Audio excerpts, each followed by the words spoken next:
seconds left. 5 seconds left.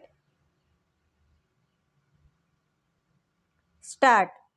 Mr. Deputy Speaker Sir, we have been talking proudly of the economic progress of our country. In this connection, I would like to point out that the biggest industry in our state is the agricultural industry. But in this regard, I feel that we have not played fair with the agriculturist because today he is in great plight.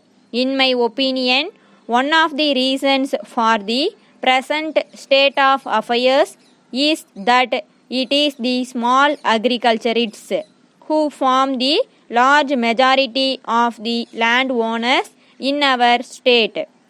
They are suffering on account of the fact that their occupation faces many dangers over which they have no control. One of them is the vagary of the monsoon, and the other is the lack of irrigation sources. The third is the failure of investments in raising crops which could not be harvested because they have failed on account of pests. The agriculturist is also not able to do collective cultivation. I may mention that one of the first things that the new government should take upon themselves is the stabilization of prices. I would very much like that the agriculturist must be assured of a good price for his produce.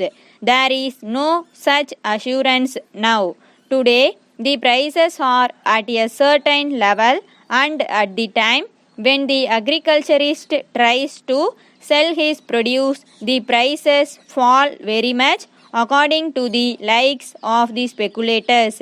I think this is a risk which he has to suffer. So I am sure it is necessary to stabilize prices. In this connection, I wish to point out that even in rich countries, agriculture is subsidized. It is a fact which we see throughout the world. I have given examples of rich countries where the farmers are intelligent and where there has been mechanization of agriculture. If agriculture is not paying, even in those countries, it must be much more so in a poor country like ours, where small agriculturists form the majority. So agricultural subsidy must be a part of the policy of any government. As far as I can see, no provision has been made for this in our budget. The future government should take into consideration this factor and take steps to stabilize the prices of agricultural produce. Then only they will be able to make the agriculturist stand on his own feet. Then, if we introduce a policy of insurance for his crops, we can improve his lot. Then, so far as the middle classes are concerned, their plight has been discussed in this house again and again, and I need not go into that now. There is one other matter to which I wish to refer, namely the question of textbooks for primary school children. I have been suggesting again and again that the textbooks for children of primary schools must be of the best type.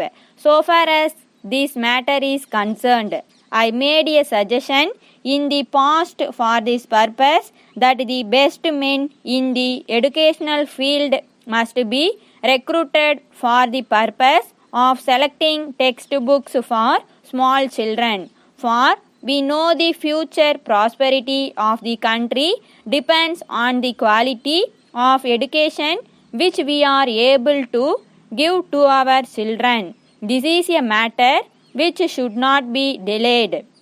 Further, it is a sorry state of affairs that the textbooks which are prescribed for children are not available for many months.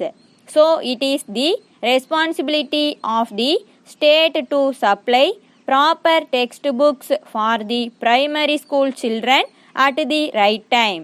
Letter from Surya and Company, Kolkata to Messrs. Murali and Company, Mumbai. Dear sirs, we thank you for your order. As desired by you, we have booked your order dated the 3rd June for 200 pieces of cycles together with accessories. In this connection, we regret to inform you that there has been irregular power supply in the Kolkata industrial region during the past 1 month and our program of production has been affected.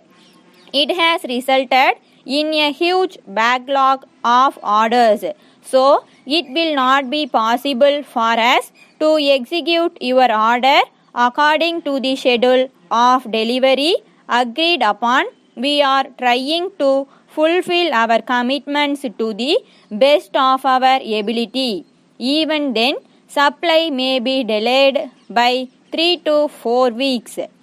We very much regret the inconvenience caused to you, especially in view of our long and satisfactory business relations with you. But in the present circumstances, it will not be possible to allow any claim for compensation, since the delay is due to factors entirely beyond our control. In spite of the fact that we have suffered some losses on account of the present difficulty, we are ready and willing to maintain the prices agreed upon if you are able to confirm that the ordered quantity will be accepted when supplied. We await your confirmation at an early date and we assure you of our best attention at all times. Yours faithfully.